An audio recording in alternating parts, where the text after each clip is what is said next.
This one's going to be a little different. This is going to be a little more lighthearted. I just want to kind of explain some Midwestern concepts for the people who live in the drive-to parts of the country. They like to call us the flyover parts, but I mean, we feed y'all, so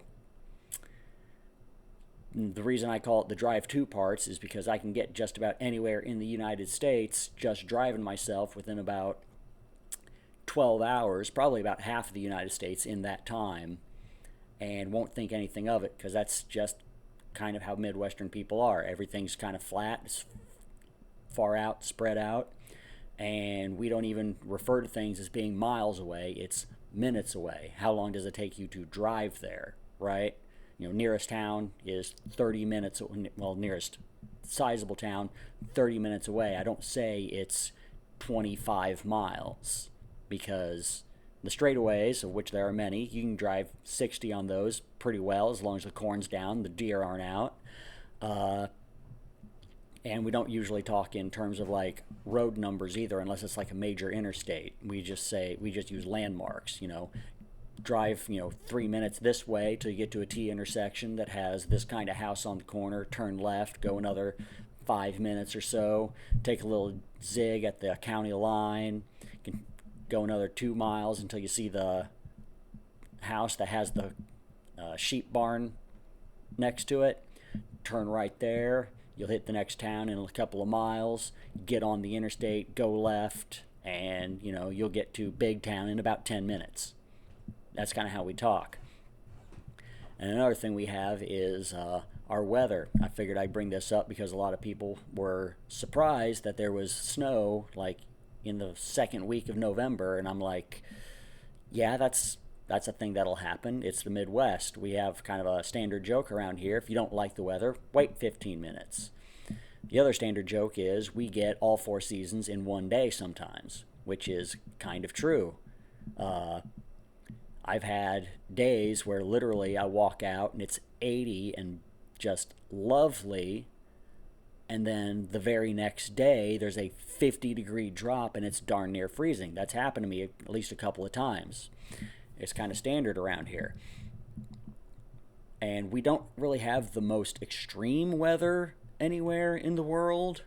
We just have like the miniature version of everyone's extreme weather. I mean, in the summer it gets real hot and it can get real dry, but it's not going to be like, Nevada, or it's not going to be the Sahara, but it's fairly close sometimes. And in the winter, I mean, it's not Alaska. We ain't like northern Canada or nothing, but it gets pretty darn cold, windy, and overcast all at the same time here. Another fairly common Midwestern joke is this would be fine if it wasn't for the wind. And that's actually pretty true. I know about what my tolerances are. I don't really like cold weather myself, but like if it's 40 and it's sunny and the wind is calm, I barely even need a jacket.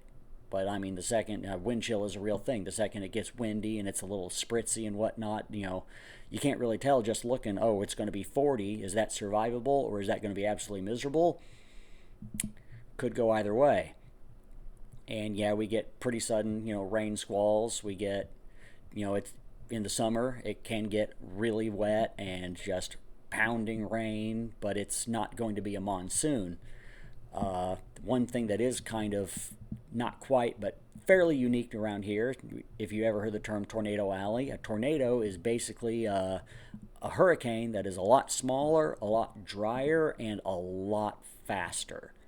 Uh, just look up some like tornado aftermath videos on YouTube. You'll see what I mean. That's kind of like our thing. In fact, not too long ago, like right after this house got built, that was the woods back there. You can't see it because it's dark right now, but it used to be the woods. And then the year after that, tornado came through and it's no longer the woods. My family, we spent all summer like cutting trees with a couple family friends of ours, just cutting up everything and getting rid of it because there were just downed trees everywhere because a twister came down and missed all the buildings completely unscathed, but it just knocked down all the trees down there, picked back up, went over the property line of our neighbor, and then knocked a bunch of his trees down on the other side of it. and just left everyone and every like all our animals and whatnot completely unscathed. Like miracle, right? Because we just built the place. That would have been really, really ironic. Well, not really ironic, but like the song ironic, just unfortunate. Uh, but like, yeah, a hurricane basically is a lot bigger than a tornado, and it puts a lot more wind on you for a lot longer. I mean, and dumps a lot more water. Like you saw the aftermath of like a Hurricane Katrina back when I was a young man, and then just recently with Helene, which dumped so much water that it managed to flood the interior hundreds of miles away the from the coastline. And you get typhoons over in Asia that do the same thing. I think like the deadliest storm ever was a typhoon that hit like Indonesia, that area, Cambodia, Vietnam, maybe India. I can't remember which one it was, but I mean just thousands dead. Tornado won't do that, but if it manages to land down and go through a town, it'll wipe a town off the face of the earth. Like a hurricane will knock your buildings down over time and it'll get them really wet. Hurricane will pick you up, throw you, just dozens of yards. A tornado will pick you up and it'll drop what's left of your mangled corpse half a mile away if it's a big one, right? I mean, all sorts of wild stuff coming out of tornadoes. It'll pick up houses, it'll pick up entire vehicles, it'll throw cows. A tornado just does not care, right? I mean, you're either, if it's a big like F5 and it hits your house directly, your house is just gone. Basically, doesn't matter what it's made out of. Hope you have a basement. I'm about to say, basement's fairly common around here because if you're on the wrong end of a tornado.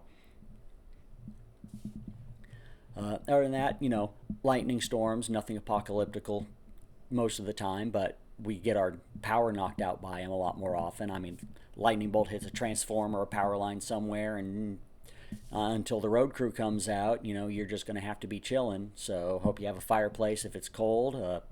Hope you have a backup generator, even just flashlights and candles. That's like standard non-negotiable stuff around here because you don't know. And spring, usually pretty wet. A little bit on the cold side, at least around where I am, but otherwise it's spring.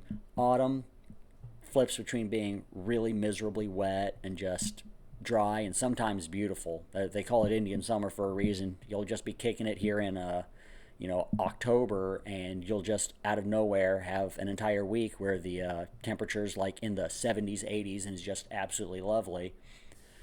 And sometimes during the winter you'll get that too. I remember going to town in like February one year, and there were just people with the tops down on their convertibles because it was so beautiful and so warm outside in like the very ass end of like winter, right? And then the next day it was like down to 40 again. Midwest Midwestern weather, what can I say? So yeah, just a little bit of an insight. Might make a series or something out of this.